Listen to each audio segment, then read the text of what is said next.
Assalamualaikum warahmatullahi wabarakatuh. Innal hamdalillah nahmaduhu wa nasta'inuhu wa nastaghfiruh wa na'udzu billahi min syururi anfusina wa min sayyiati a'malina. Man yahdihillahu fala mudhillalah wa man yudlil fala hadiyalah.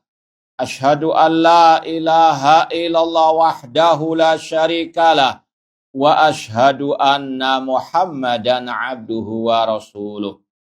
Ya ayyuhalladzina amanu taqullaha haqqa tuqatih wa la tamutunna illa wa antum muslimun.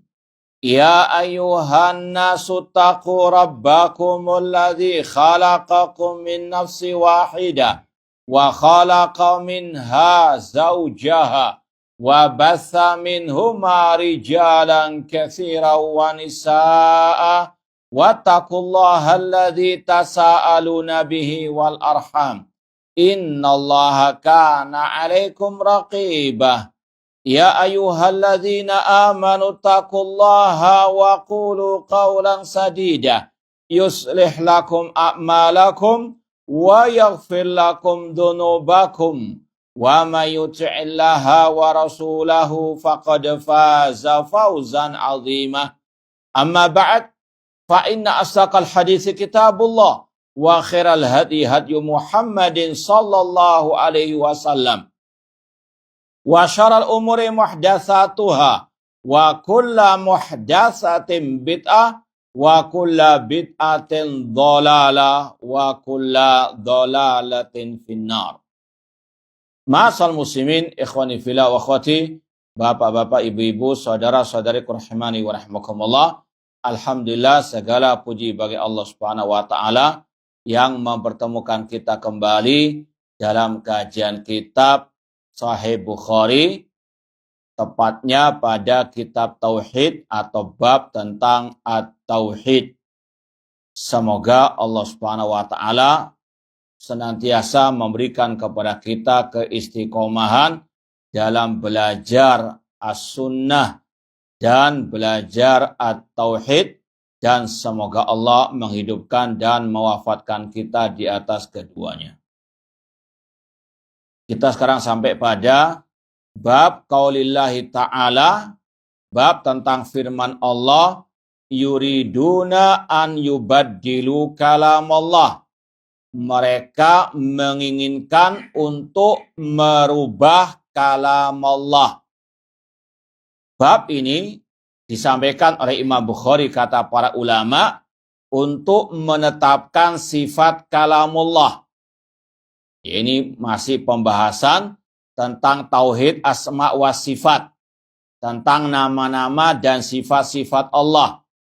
Ahlu sunnah wal jamaah, orang-orang yang beriman yang sebenarnya, mengimani, membenarkan, menetapkan semua yang dikabarkan oleh Allah dan Rasulnya tentang nama-nama dan sifat-sifatnya. Di antara sifat yang wajib ditetapkan bagi Allah adalah sifat al-kalam. Allah berbicara. Ini sifat yang wajib sekali lagi ditetapkan oleh setiap muslim-muslimah bagi Allah.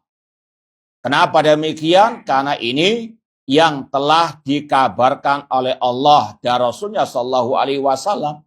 Ini bagian daripada beriman kepada Allah. Rukun iman yang pertama, al-iman billah.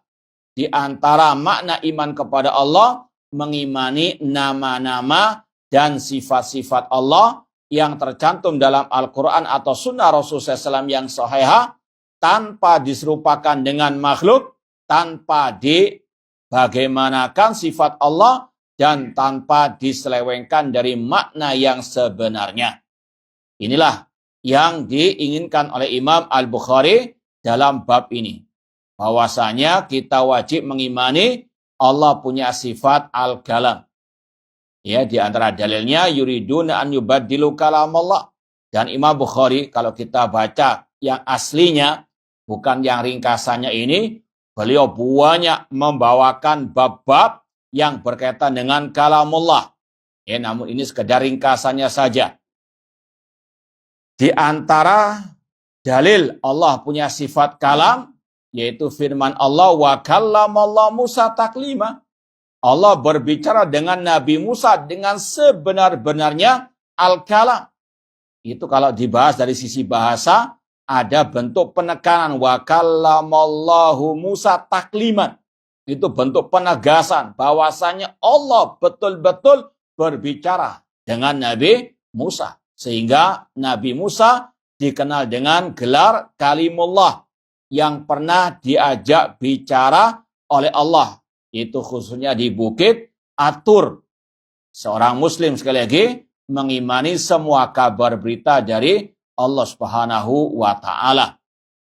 Dan kata para ulama, semua sifat Allah itu sifat yang sempurna. Sifat kalam itu sifat yang sempurna bagi Allah. Kalau tidak ada sifat kalam, ini tidak ada bedanya dengan berhala yang disembah oleh kaum musyrikin jahiliyah. Makanya Allah ketika mengkisahkan tentang Nabi Ibrahim, bagaimana beliau ketika menghancurkan patung-patung berhala kaum beliau, kemudian beliau diinterogasi, beliau mengatakan fas'aluhum in kanu yantikun. Tanyakanlah kepada berhala-berhala kalian jika mereka bisa berbicara. Artinya Tuhan yang batil tidak bisa bicara. Adapun Tuhan al-ilah yang hak itu punya sifat al-kalam.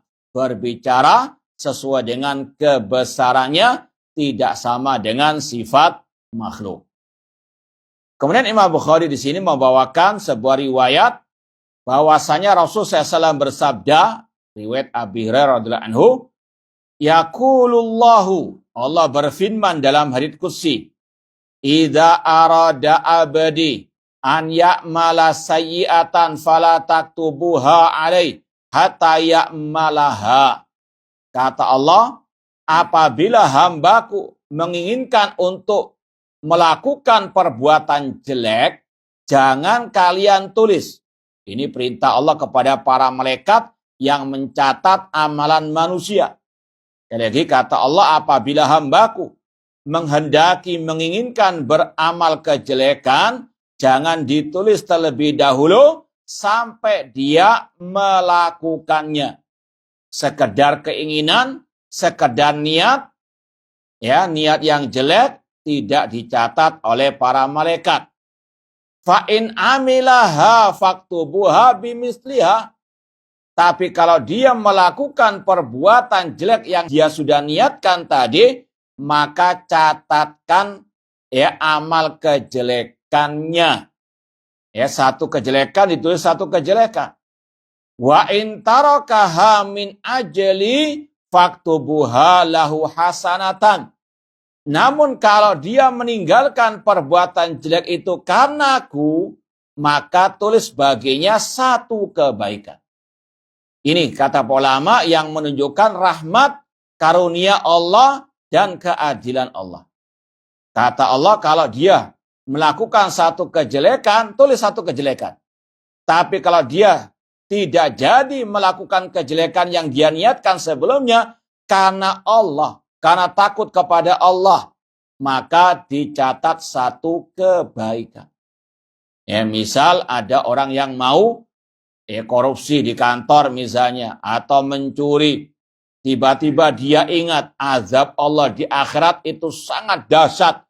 Maka dia tinggalkan niat jahatnya tersebut. Maka dia mendapatkan satu pahala. Inilah karunia dari Allah Subhanahu wa ta'ala.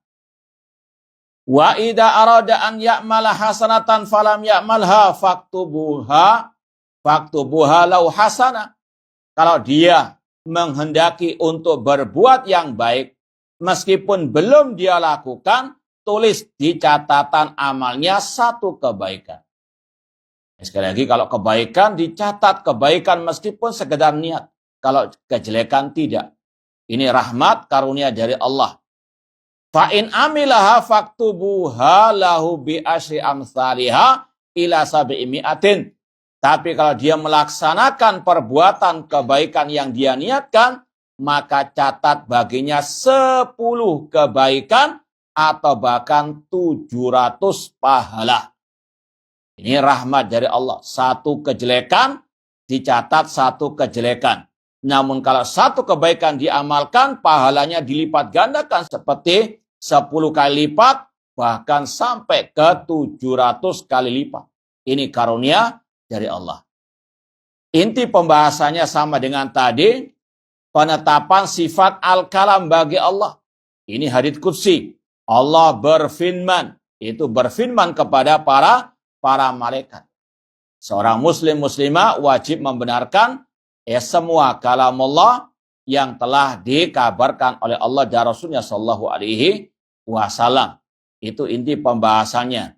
Adapun faedah secara umum, yaitu bahwasanya seorang hamba selayaknya untuk terus meniatkan kebaikan. Syukur-syukur kalau dia bisa melaksanakannya. Dapat pahala. Innamal a'malu binniyat. Sesungguhnya amal tergantung kepada niatnya. Kalau niatnya baik dan dia bisa lakukan, dapat pahala 10 kali lipat, bahkan sampai 700 kali lipat. Itu sekali lagi menunjukkan karunia, rahmat, kasih sayang Allah. Namun kalau orang itu niatnya jelek, tapi tidak dia praktekkan kejelekan itu, dia tidak ditulis kejelekan. Ini keadilan Allah Subhanahu wa Ta'ala. Kemudian hadis yang berikutnya, wa anhu radhiyallahu anhu qala sami'tu an-nabiyya sallallahu alaihi wasallam qala. Kata Abu Hurairah radhiyallahu anhu, aku mendengar Nabi SAW bersabda, inna abadan asaba dzamban wa rubbama qala aznaba dzamban faqala rabbi aznabtu wa rubbama qala asabtu faghfir faqala rabbuhu a'alima abdi anna lahu rabban yaghfiru dzamba wa ya'khudhu bihi. Sesungguhnya seorang hamba ketika dia berbuat dosa, dia berkata, wahai Rabbku, aku telah berbuat dosa, maka ampuni diriku. Maka Allah berfirman, ini intinya, yaitu menetapkan sifat Allah bisa berbicara. Dan Ahlussunnah mengatakan Allah berbicara dengan suara yang bisa didengar. Seperti dalam hadis Sahih Bukhari juga, kata Rasul SAW, yahsyurullahu al-ibad hufatan uratan ghullan fayunadihim bisautin. Ketika di padang mahsyar Allah mengumpulkan manusia dalam keadaan telanjang bulat, tidak beralas kaki, tidak dikhitan. Kemudian kata Rasul, Allah memanggil mereka dengan suara yasma'uhu man ba'uda kama sami'ahu man qaruba, yang didengar oleh orang yang jauh seperti yang didengar oleh orang yang dekat. Ahlussunnah mengatakan Allah punya sifat kalam, dan kalam Allah itu dengan suara yang didengar oleh makhluk-makhluknya. Seperti dalam dialog antara Allah dengan para malaikat tadi. Demikian pula dalam riwayat Abdullah bin Mas'ud. Pernah suatu saat Abdullah bin Mas'ud mengatakan, apabila Allah menurunkan wahyunya di langit, maka penduduk langit mendengarkan suara Allah Subhanahu wa Ta'ala. Sekali lagi, Ahlussunnah meyakini Allah punya sifat kalam, dan kalam Allah bisautin.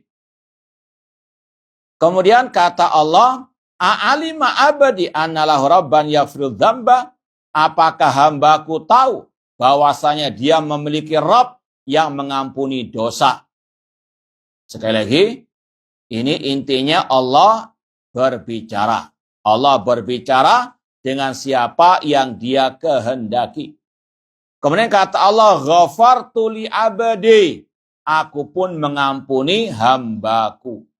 Semoga Allah mengampuni segala dosa-dosa kita. Kemudian disampaikan, lanjutan hadisnya, cuma intinya sama tadi. Allah berbicara dengan hambanya yang dia kehendaki, dan juga Allah Maha Pengampun. Maka seorang muslim muslimah tidak boleh putus asa dari rahmat dan ampunan dari Allah. Apapun, sebanyak apapun dosa yang dia lakukan, hendaklah memohon ampun kepada Allah. Allah berfirman dalam surat Az-Zumar, Qul ya ibadiyalladzina asrafu ala anfusihim la taqanatu min rahmatillah. Innallaha yaghfirudz dzunuba jami'an. Katakan wahai Nabi Muhammad, wahai hamba-hambaku yang berlumuran dengan dosa, jangan pernah putus asa dari rahmatku. Aku mengampuni semua dosa. Di antaranya di sini, seorang hamba itu mengakui dosanya, kemudian dia mohon ampun kepada Allah, Allah ampuni. Dan itu diulang-ulang beberapa kali oleh hamba tersebut. Sampai Allah mengatakan, "Falyamal masya", terserah apa yang dia lakukan. Sekali lagi, inti hadis ini penetapan sifat kalamullah. Allah berbicara dengan siapa yang dia kehendaki. Dan kalamullah itu bukan hanya Al-Quran saja. Itu Al-Quran termasuk kalamullah. Tapi kalamullah lebih dari itu. Allah berbicara dengan Nabi Musa. Allah berbicara dengan para malaikat. Demikian pula Allah berbicara dengan para nabi. Di antaranya bab berikutnya. Bab kalamur Rabbi Ta'ala yaumal qiyamah mal anbiya wa ghairihim. Imam Bukhari mencantumkan bab firman Allah, kalamullah pada hari kiamat dengan para nabi dan selain mereka. Seperti yang kita sampaikan tadi, Imam Bukhari dalam kitab Tauhid itu menyebutkan berbagai macam redaksi bab yang intinya penetapan sifat kalamullah. Ini diantara tujuannya membantah kelompok-kelompok sesat yang tidak mau menetapkan sifat kalam bagi Allah. Kita baca hadisnya. An Anas radhiyallahu anhu qala sami'tu an-nabiyya sallallahu alaihi wasallam yaqul. Dari Anas bin Malik radhiyallahu anhu, beliau berkata, aku mendengar Nabi SAW bersabda, idza kana yaumul qiyamah syufi'tu. Nabi mengatakan ketika datang hari kiamat, aku diberi hak memberikan syafaat. Fakultu, aku pun berkata, ya Rabbi, adkhilil jannata man kana fi qalbi khardalatun. Wahai Rabbku, masukkanlah ke dalam surga siapa saja yang dalam hatinya ada sedikit dari keimanan, fayadkhulun, maka mereka pun masuk ke dalam surga. Summa aqul adkhil jannah man kana fi qalbi adna syai'. Aku pun berkata, kata Rasul, ya Allah, masukkanlah ke dalam surga orang-orang yang masih ada sedikit keimanan dalam hatinya. Ya, Rasul SAW diberikan hak syafaat oleh Allah Subhanahu wa Ta'ala. Ya, inti dari pembahasannya juga sama. Allah berdialog, berbicara dengan Nabi kita Muhammad sallallahu alaihi wasallam. Kemudian dibawakan lagi riwayat yang agak panjang. Kita baca hadisnya. Wa qad taqaddam mutawwalan min riwayati Abi Hurairah wa zadahu fi akhirih. Ini hadis tentang masalah syafaat di hari kiamat di padang mahsyar. Fayatuna Isa. Manusia ketika dikumpulkan di padang mahsyar tadi, mereka ditimpa gundah gulana dalam keadaan telanjang bulat. Matahari 1 mil di atas kepala mereka. Keringat mereka menenggelamkan sebagian dari orang-orang tersebut. Kemudian mereka mendatangi para anbiya agar para nabi memohonkan untuk segera diputuskan mereka kepada Allah. Kepada Nabi Adam mereka memohon pertolongan, kepada Nabi Ibrahim semuanya tidak sanggup. Sampai fayatuna Isa, mereka mendatangi Nabi Isa, fayaqul lastu laha. Namun Nabi Isa berkata, aku tidak berhak. Walakin alaikum bi Muhammadin sallallahu alaihi wasallam. Namun pergilah kalian kepada Nabi Muhammad sallallahu alaihi wasallam. Ini bisa dibayangkan dalam nas dikatakan mereka menunggu keputusan Allah 50.000 tahun di padang mahsyar. Waktu yang sangat panjang dalam penantian. Makanya sekali lagi mereka mendatangi para anbiya agar para nabi meminta kepada Allah agar segera diputuskan perkara mereka. Mereka pun akhirnya datang kepada Nabi Muhammad. Fayatunani. Mereka pun datang kepadaku. Fa'akul. Aku pun berkata, ana laha. Iya, aku akan memohon kepada Allah. fa astadzinu ala rabbi fayudanulih. Aku pun meminta izin kepada Allah, maka diizinkanlah kepadaku. Wa yulhimuni mahamida amadu biha la tahduruni al-an. Kemudian Allah menganugerahkan kepadaku al-ilham untuk aku memuji Allah dengan berbagai macam pujian-pujian yang tidak aku ingat sekarang ini. Fa ahmaduhu bitilkal mahamid. Aku pun memuji Allah dengan berbagai macam pujian. Wa akhiru lahu sajidan. Aku pun sujud kepada Allah. Fayuqal. Maka dikatakan kepadaku, ya Muhammad irfa' ra'sak. Wahai Muhammad, angkat kepalamu. Wa kul yusma' laka. Ucapkanlah, engkau akan didengar ucapan. Wasal tota. Mintalah, engkau akan diberi. Wasfa'tu syafa'. Mintalah syafaat, engkau akan diberikan syafaat. Di sini kata para ulama, syafaat itu semuanya milik Allah. Nabi Muhammad tidak bisa ujuk-ujuk langsung memberikan syafaat tanpa seizin dari Allah. Makanya ketika seorang muslimah di dunia tidak boleh mengatakan, ya Rasulullah berikan aku syafaatmu. Ini syirik kepada Allah.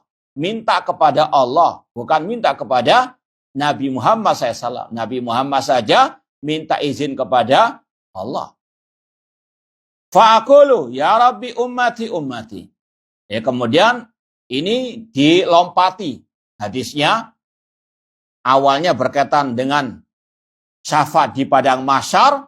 Kemudian kata para ulama, perawi hadis ini meringkas sampai berkaitan dengan masalah di surga. Ya Rabbi ummati ummati. Ya Rabbku, umatku umatku. Fayuqalu intalik fa'akhid minha man kana fi qalbihi mithqalu syairatin min iman. Kemudian pada waktu setelah hari timbangan, hari hisab, dikatakan, ya Rasulullah, pergilah dan keluarkan dari api neraka, dari umatmu yang masih ada sebiji gandum dari keimanan. Anak ulangi, hadis ini ada yang dilompati. Karena awalnya hadisnya berkaitan dengan di padang mahsyar. Itu berkaitan dengan asyafaatul udhma. Syafaat yang paling besar. Para nabi tidak sanggup. Kemudian dilompati kepada pembahasan syafaat Rasul yang lain. Ini kalau mau dibahas, ini babnya tentang syafaat Rasul. Bahwasanya Rasul diberikan oleh Allah hak syafaat. Macamnya banyak. Syafaat di padang mahsyar tadi. Agar segera diputuskan perkara mereka oleh Allah. Kemudian ada lagi syafaat Rasul untuk pelaku dosa besar dari umat beliau. Sebagian umat Islam yang masuk neraka karena dosa besar, itu sebagian mereka akan dikeluarkan dari api neraka lewat perantara syafaat Nabi Muhammad SAW. Tapi itu dengan seizin dari Allah. Seperti dalam redaksi hadis ini. Allah mengizinkan untuk Nabi Muhammad mengeluarkan dari api neraka sebagian umat Islam yang jatuh ke dalam dosa besar lalu dimasukkan ke dalam api neraka. Dan para ulama mengatakan Imam Bukhari membawakan riwayat ini ya setelah dilompati tadi ini untuk membantah kelompok namanya Khawarij, mbahnya teroris yang mereka meyakini pelaku dosa besar itu kafir kekal dalam neraka. Ya, ada kelompok namanya Khawarij, Khawarij itu mbahnya teroris. Mereka punya keyakinan pelaku dosa besar, pezina, pemabuk, koruptor, penjambret, itu kata mereka kafir. Kalau sudah kafir, kekal dalam neraka. Maka kalau sudah kekal dalam neraka, nggak mungkin keluar. Tapi Imam Bukhari membawakan riwayat ini untuk membantah mereka. Bahwasanya pelaku dosa besar, meskipun seandainya diadab di neraka, pasti suatu saat akan dikeluarkan. Di antaranya lewat syafaat Rasulullah SAW. Rasul bersabda dalam hadis yang sahih, syafaati li ahlil kabair min ummati. Syafaatku bagi para pelaku dosa besar dari umatku. Di antaranya tadi akan dikeluarkan dari umat beliau yang masuk neraka karena sebab dosa itu dengan syafaat Rasulullah SAW dengan seizin dari Allah. Man dalladzi yashfa'u indahu illa bi'idzni. Siapakah yang bisa memberikan syafaat di sisiku kecuali dengan seizin dari Allah Subhanahu wa taala. Dan ini juga sebagai bantahan kepada kelompok Khawarij tadi atau kelompok bahnya teroris yang mereka meyakini pelaku dosa besar kafir, bahwasanya pelaku dosa besar tidak kafir. Mereka beriman namun kurang imannya, atau mereka itu mukmin dengan imannya, fasik dengan kefasikannya. Pelaku dosa besar tidak boleh dikafirkan. Dan ini sudah pernah kita bahas dalam awal pembahasan kitab Sahih Bukhari. Imam Bukhari mencantumkan suatu bab, al-ma'asi min amril jahiliyah la yakfur sahibuha illa bisyirk. Kemaksiatan itu perkara jahiliyah. Pelakunya tidak bisa dikafirkan kecuali kalau jatuh ke dalam kesyirikan. Sekali lagi, kalau Ahlus Sunnah dalam kitab Aqidah mengatakan pelaku dosa besar tidak kafir di dunia statusnya. Di akhirat tergantung kehendak Allah. Jika Allah berkehendak, Allah ampuni, Allah masukkan ke dalam surga. Tapi jika Allah berkehendak, Allah azab di neraka dulu, tapi tidak kekal. Yang kekal hanyalah orang-orang kafir, orang-orang musyrikin. Innalladzina kafaru min ahlil kitabi wal musyrikina fi nari jahannama khalidina fiha ulaika hum syarrul bariyah. Sesungguhnya orang-orang kafir dari ahli kitab dan orang musyrikin, mereka di dalam neraka jahanam kekal selama-lamanya. Kemudian lanjutan hadisnya kurang lebih sama. Rasulullah SAW diberikan hak untuk mengeluarkan sebagian umat beliau dari api neraka. Dan ini menunjukkan rahmat karunia dari Allah dan sekaligus menunjukkan kedudukan Nabi Muhammad SAW di sisi Allah. Kemudian ada riwayat berikutnya masih kurang lebih sama. Ya Muhammad irfarasa wa kul yusma wa satu'ta wa syafa'atu syafa' fa'akulu ya Rabbi idzan li fi man qala la ilaha illallah. Rasul SAW bersabda, wahai Rabbku, izinkanlah untukku mengeluarkan dari api neraka yang masih mengucapkan la ilaha illallah. Sekali lagi, yang paling inti dari sini semuanya, wajib kita meyakini syafaat itu semuanya milik Allah. Dalam surat Az-Zumar Allah berfirman, qul lillahi syafa'atu jami'ah. Katakan wahai Nabi Muhammad, semua syafaat milik Allah. Sama dengan rezeki, kesembuhan itu di tangan Allah, maka minta kepada Allah. Jangan minta kepada Nabi Muhammad. Jangan mengatakan, ya Nabi Allah, berikan aku syafaatmu. Ya Nabi Allah, berikan aku kesehatan. Ini syirik kepada Allah. Minta kepada Allah. Contoh, jangan mengatakan, ya Allah, berikan aku syafaat Nabimu pada hari kiamat. Ini yang dibolehkan. Adapun langsung meminta kepada Nabi Muhammad, ini sama dengan orang meminta kesembuhan kepada Nabi Muhammad. Ini bentuk syirik kepada Allah Subhanahu wa taala. Kemudian kita akhiri pengajian kitab tauhid ini dengan bab yang terakhir, hadis terakhir dalam Sahih Bukhari. Bab mizanil a'mal wal aqwal yaumal qiyamah. Bab tentang timbangan amal serta ucapan pada hari kiamat. Sekali lagi ini hadis terakhir dalam Sahih Bukhari. An Abi Hurairah radhiyallahu anhu qala Nabi sallallahu Nabi sallallahu bersabda, kalimatani habibatani ilar rahman khafifatani ala lisan thaqilatani fil mizan. Ada dua ucapan yang dicintai oleh Allah Ar-Rahman, yang ringan di lisan namun berat di timbangan amal kebaikan hari kiamat, yaitu ucapan subhanallah wa bihamdi subhanallahil azim. Intinya hadis ini menetapkan pada hari kiamat ada yang namanya al-mizan, timbangan. Ya, ada namanya yaumul mizan, hari ditimbangnya amal perbuatan manusia. Apa saja yang ditimbang? Di antaranya di sini ucapan dan perbuatan. Maka seorang muslim muslimah wajib untuk berlomba-lomba memperbanyak timbangan amal kebaikannya. Ini sebagaimana firman Allah, fa amma man thaqulat mawazinuhu fahuwa fi isyatir radiyah. Adapun orang-orang yang berat timbangan amal kebaikannya di akhirat, ya maka dia mendapatkan kehidupan yang diridhoi, yang bahagia. Namun sebaliknya, Wa amma man khaffat mawazinuhu fa ummuhu hawiyah wa ma adraka ma hiya narun hamiyah. Adapun yang sedikit, yang ringan timbangan amal kebaikannya, maka dia dimasukkan ke dalam neraka hawiyah. Naudzubillahi min dzalik. Ya, di antara ucapan yang ringan tapi berat di timbangan amal kebaikan, subhanallah wa bihamdi subhanallahi al-azim. Ya, kalau mungkin kita lagi ya nggak ada kesibukan mungkin di jalan sambil nyetir, baca subhanallah bihamdi subhanal azim. Ucapan yang ringan namun berat di timbangan amal kebaikan. Demikian pula di kantor, daripada ngelamun, baca subhanallah bihamdi subhanal azim. Ataupun zikir-zikir yang lain. Cuma ini yang ditegaskan Rasul, ringan di lisan namun berat di timbangan amal kebaikan. Semoga Allah memperberat timbangan amal kebaikan kita di hari kiamat kelak. Baik, kalau mungkin ada yang mau ditanyakan seputar tema kajian tadi, silahkan. Silakan.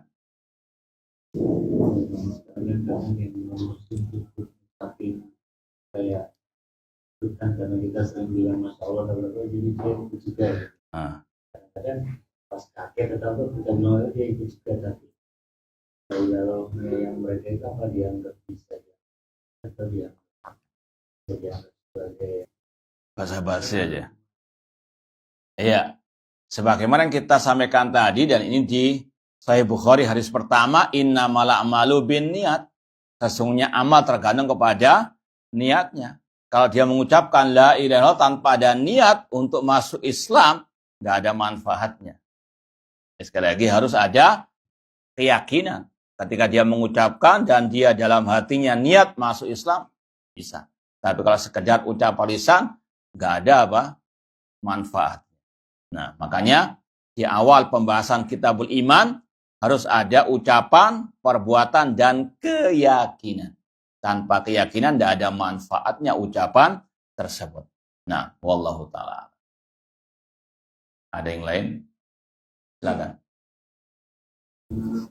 Melanjutkan tadi terkait keimanan seseorang ya, karena dia juga terpakai. Nah, berkaitan dengan salah satu hadis yang pernah saya dengar itu terkait Islam nanti akan terpecah menjadi 72. Nah, apakah atau bagaimana cara menyikapi pemakaan? baik. Ini pernah juga kita sampaikan, terutama di awal-awal pembahasan Kitabul Iman. Rasul SAW dalam hadis yang sahih, riwayat Imam Tirmidzi dan yang lainnya, sataftariqu hadil umma ala 73 firqah kulluha finnar illa wahidah. Umat Islam akan terpecah menjadi 73 kelompok, semuanya masuk neraka kecuali satu. Ketika ditanya, man hiya ya Rasulullah, siapa yang selama itu ya Rasulullah? Rasul menjawab, ma ana alaihi wa ashabi, yang mengikuti aku dan para sahabatku. Ini yang wajib untuk kita yakin. Dan ini fakta di lapangan. Di negeri kita ini tumbuh subur kelompok-kelompok sempalan kaum muslim. Islam satu. Cuma oknum-oknumnya ini yang mereka ketika menyimpang dari Islam, mereka akan berpecah belah. Semakin mereka membuat ajaran baru, semakin bertambah kelompok-kelompok sempalan kaum muslim. Ini fakta yang tidak mungkin bisa diingkari. Sekali lagi, ini yang sudah Rasul peringatkan. Kemudian kata-kata mereka di neraka, seperti yang sudah kita sampaikan, kalau mereka masih dalam kategori umat Islam, mereka akan keluar dari api neraka. Nggak kekal, karena yang kekal hanya orang kafir. Rasul mengatakan, ini kaidah secara umum, mereka masih umat Islam. Cuma mereka menyimpang dari ajaran Rasul, terutama dari akidah yang Rasul ajarkan. Mereka diancam neraka.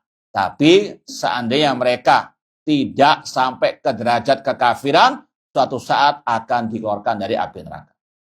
Itu pun kaidah secara umum. Ini bukan untuk menunjuk hidung. Oh, si fulan pasti neraka karena dia menyimpang, nggak bisa. Ini hanya ancaman barang siapa yang menyimpang dari misalnya akidah Rasul, akidah para sahabat Rasul, ini ancamannya masuk neraka. Seandainya pun masuk neraka tidak kekal. Kemudian yang paling inti, para sahabat bertanya, siapa yang selamat? Nah, ini yang perlu untuk kita terus pegang erat. Yang selamat, yang mengikuti ajaran Rasul dan para sahabat Rasul. Ya, seorang muslim yang bijak atau muslimah yang sejati, ya selayaknya untuk betul-betul memegang hadis ini. Untuk dia jadikan bahan introspeksi. Akidahnya apakah sama dengan akidah Rasul para sahabat? Tata cara ibadahnya apakah sama? Ya, dia melakukan berbagai macam ritual ibadah. Apakah itu ada tuntunannya dari Rasul dan para sahabat? Kalau tidak ada, tinggalkan. Karena apa? Itu diancam masuk neraka kalau dia tidak mengikuti tata cara ibadahnya Rasul Shallallahu Alaihi Wasallam. Ya, dan Islam sudah komplit. Ma'ana alaihi wa ashabi. Jangan sampai ada sebagian orang, naudzubillah min dzalik, ada sebagian dai, bahkan ya alhamdulillah sudah mati sih orangnya. Pernah kita dengar di YouTube luar biasa, ya, kerancuannya dalam beragama. Dia mengatakan, saya tidak pernah tahu bagaimana tata cara sholatnya Rasulullah SAW. Naudzubillah min dzalik. Ini Sahih Bukhari. Ada kitabus sholat. Hadis-hadis tentang apa? Tata cara sholatnya Rasulullah SAW. Ya, bahkan sang oknum dai mengatakan haji itu kearifan lokal saja di sana dan ujung-ujungnya intinya fulus, ya, agar di sana apa dapat fulus, maka dia apa samakan dengan yang di kearifan lokalnya, ada air yang disucikan oleh penduduk setempat mau dijadikan seperti ibadah. Naudzubillah min dzalik. Haji rukun Islam yang kelima direndahkan seperti itu. Naudzubillah min dzalik. Ini salah satu contoh. Ya, akidah sesat, contoh orang yang tadi termasuk 72 kelompok yang naudzubillah min dzalik sesat, menyesat. Yang intinya hadis itu sahih dan intinya fakta di tengah umat membenarkan apa kata Rasul, dan yang paling penting lagi bagaimana kita bisa selamat dari kelompok tersebut dengan berpegang teguh dengan ajaran Rasul dan para sahabat. Dan itu diantaranya ini yang kita lakukan sekarang, berusaha mengikuti jejak Rasul dengan mempelajari hadis-hadis Rasul Shallallahu Alaihi Wasallam. Wallahu taala. Tadi yang mau tanya di sini. Untuk kaitan dengan tadi amal perbuatan itu. Nah, itu kan seperti yang kita tahu bahwa untuk ke surga itu kan kita itu rahmat Allah ya. nah. Korelasinya dengan amal ibadah itu bisa. Nah, korelasinya betul, surga tidak bisa dibeli dengan amal kita. Surga terlalu mahal untuk kita apa? Beli dengan amal, ganti dengan amal kita. Amal kita sangat sedikit. Kalau mau hitung-hitungan, surga kekal abadi. Kita beramal cuma paling pol 60 tahun, 70 tahun. Itu pun dikurangi dengan dosanya berapa? Ya, enggak nyucuk istilahnya, enggak sebanding. Maka surga enggak bisa dibeli dengan ya amal kebaikan kita. Allah dengan rahmatnya memasukkan siapa yang dia kehendaki ke dalam surganya.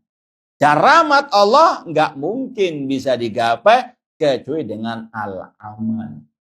Itu korelasinya. Jadi surga ini bisa dimasuki oleh seorang hamba yang muslim, muslimah, mukmin, mukminah dengan rahmat Allah. Tapi rahmat Allah enggak Allah berikan secara cuma-cuma kecuali bagi yang betul-betul beriman dan beramal saleh. Itu. Wallahu ta'ala. Ada lagi yang mau ditanyakan? Tafadhol. Jadi disampaikan bahwa ya, kan ada yang dari neraka nanti bisa dimasukkan. Nah. Kalau nggak salah ada hadis terkait dengan orang yang terakhir masuk surga dengan cara berangkat. Apakah itu yang dimaksud dari keluar dari neraka tadi? Wallahu alam, bisa jadi iya. Nah, karena setelah mereka semuanya mengalami tadi yaumul hisab, yaumul mizan, melewati sirat yang mereka memang layak masuk surga langsung, Allah masukkan. Kemudian sebagian mereka ada yang masuk neraka dahulu. Kemudian baru dikeluarkan. Ya. Kemudian juga ada istilah al-jahannamiyin, yaitu mereka-mereka, kalau istilah kita itu mantan penghuni neraka jahanam. Itu ada hadis yang dinamakan hadis al-jahannamiyin, hadis tentang mantan penduduk neraka jahanam. Itu tadi, mereka dikeluarkan dalam keadaan menjadi arang, kemudian mereka dimasukkan ke dalam sungai kehidupan, ya, kemudian mereka tumbuh menjadi manusia yang utuh lagi, yang sempurna, dan mereka pun masuk ke dalam surga Allah Subhanahu. Wallahu alam, itu mungkin bisa jadi dalam kategori yang awalnya dimasukkan ke neraka terlebih dahulu. Wallahu ta'ala. Nah, ada lagi? Cukup sudah? Baik, kalau tidak ada yang tanyakan lagi, ini yang bisa kita sampaikan, kurang lebihnya mohon maaf. Wa jazakumullah khairan. Aku qouli hadza wa akhiru da'wana anil hamdulillahirabbil alamin. Wassalamualaikum warahmatullahi wabarakatuh.